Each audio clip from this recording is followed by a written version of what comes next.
8واں روزہ بعد از نماز فجر سورۃ فتح 1 مرتبہ پڑھیں۔ بعد از نماز ظہر دعائے وسعت رزق 25 مرتبہ پڑھیں۔ ترجمہ: یا اللہ میری روزی میں فراخی کر دے میرے بڑھاپے تک اور عمر کے ختم ہونے تک۔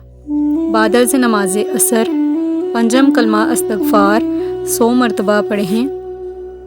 بعد از نماز مغرب دعائے رزق 25 مرتبہ پڑھیں۔ ترجمہ: اللہ تعالیٰ جو بادشاہ ہے، برحق ہے اور ہر چیز کو کھول کر بیان کرنے والا ہے، اس کے سوا کوئی معبود نہیں۔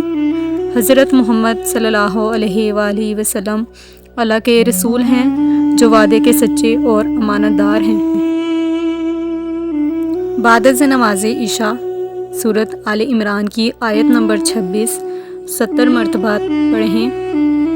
ترجمہ: کہو کہ اے اللہ، اے بادشاہی کے مالک، تو جس کو چاہے بادشاہی بخشے اور جس سے چاہے بادشاہی چھین لے، اور جس کو چاہے عزت دے اور جسے چاہے ذلیل کرے۔